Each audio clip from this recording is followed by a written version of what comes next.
This is the Wealth Roundup with Patrick Leonard from the Leonard Wealth Advisory Group of BMO Nesbitt Burns. Any postings and or social media content are the views of the advisor and do not necessarily reflect BMO's position or viewpoint. The information herein is for Canadian residents only and does not constitute any financial, legal, tax, investment, or other advice.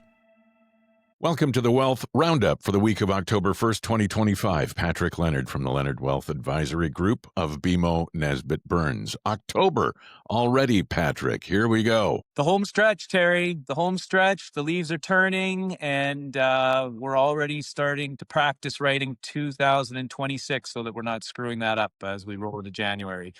As we get into October, we have a quick look at the markets over the last 3 months and year to date, or at least this calendar year, and then year to date, things are really, anywhere from 12% in the last 3 months to 20% since January 1st and 25% up since the year to date. So the markets have been strong. What's going on with them this week? Well, both the U.S. and Canadian market are slightly negative since our last podcast. That you're right. Strong returns, close to 20% on the Canadian stock market, about 13.5% on the U.S. stock market. Interesting fact that historically, so far, if the markets were to finish the year today, this would be the strongest outperformance by the Canadian stock market over the U.S. market in a year where both markets were positive. So the strong market returns haven't just been the U.S., even though the U.S. claims most of that news. Gold continues to push higher,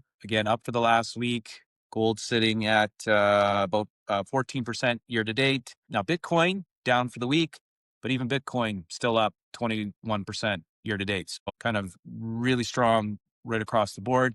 Just kind of speaking about gold is that I was on our morning call this morning and our gold and commodities analysts raising their targets for both gold and copper going into next year, primarily due to U.S. interest rates, Canadian interest rates going down.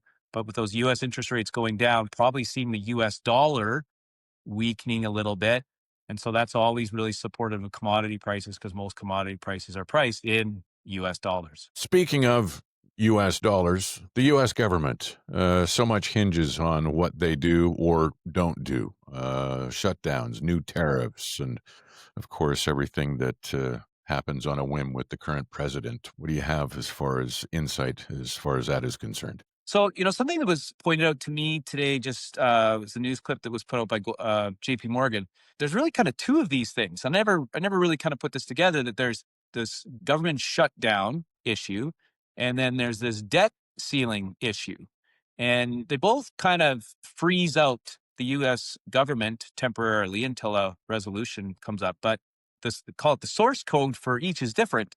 So in this particular case, the U.S. government has the money, but needs cooperation throughout the government to get permission to spend it. Whereas when we have a debt ceiling issue, is the government has authorization to spend, but they don't have any money to spend, and so they have to raise that debt. So a good thing about this particular situation is that it isn't a situation where the U.S. is short on money. They just need to get probably some cooperation across the aisle to spend it. So it does have a negative impact on the economy. There is kind of a, we take off a couple points in terms of economic potential when we go through one of these things. You get a little bit of an impact to the confidence factor in the U.S. economy when we go through this. But we largely see it as a non-issue, but it will be in the news for a couple days to a couple weeks. And with the stock market, we referenced it earlier, how it's performing this year. The stock market is all speculative. And a lot of people ask, is the stock market, are the stocks overvalued right now? Is there a potential bubble situation happening? So it's not. Stock market valuations is definitely not an exact science. Now, we do apply some rules of thumb. So, if we were to compare this to real estate a little bit, we would say, maybe homes in this area justify a price of $250 a square foot. So if we see a house that's selling for, $400 or $500 a square foot, the finishings on it have to be premium. The location has to be on a crescent. Maybe it backs onto a park. All these extra things have to be there to justify that premium valuation.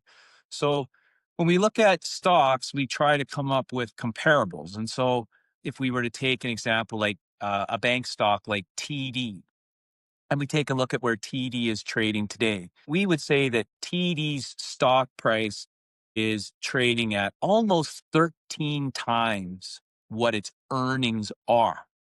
Now, typically the Canadian banks trade somewhere between 10 and 12 times earnings.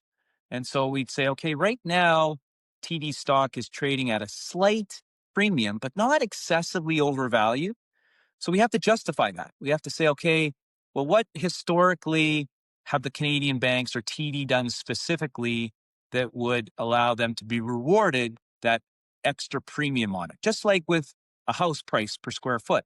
And then we'd have to be able to say, going forward, what is the expected multiple on earnings, say, next year? Because that's the other thing is if you were to buy TD stock today, you're not going to plan on going and selling it tomorrow to make your return. Is that you're really looking at holding it, longer term. So, where are those earnings going to be next year? And does the economic backdrop, those macroeconomic factors, inflation, jobs, geopolitical risk, are they all supportive of that environment where the bank can grow its earnings? If we take a look at an index like the S&P 500, currently the S&P 500 is trading at about 30 times earnings. So we look at that multiple and we say, okay, well, where were earnings at, last year? And, we're as a group, those S&P 500 companies, were they able to beat earnings expectations? And so the S&P 500, we've kind of talked about on the podcast before, there's a lot of concentration in there with, the Magnificent Seven. So the big seven hyperscaler tech stocks that are US based companies. And if we look with where they're at today, those companies account for about 30% of the entire market cap of the S&P 500. In 2024, those businesses accounted for about 52% of all of the earnings for the S&P 500. Fortunately, this year, though, they're only accounting for about 33% of earnings.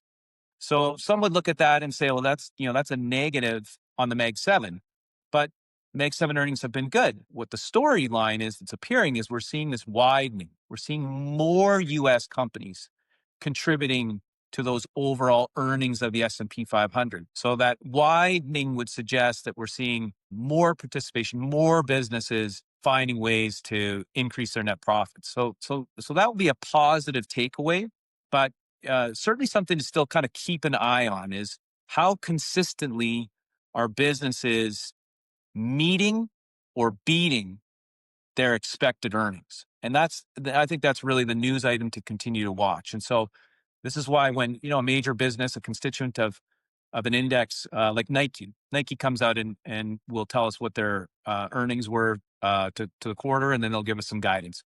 This is why those earnings numbers are so important. Always interesting nuggets and insight on everything that you have to present to us. Thank you very much. There you go, the Wealth Roundup for the week of October 1st, 2025 with Patrick Leonard from the Leonard Wealth Advisory Group of BMO Nesbitt Burns. Have a great week, Terry. This has been the Wealth Roundup with Patrick Leonard from the Leonard Wealth Advisory Group of BMO Nesbitt Burns. I'm Terry Evans. The Wealth Roundup is part of the Reluctantly Podcast Network.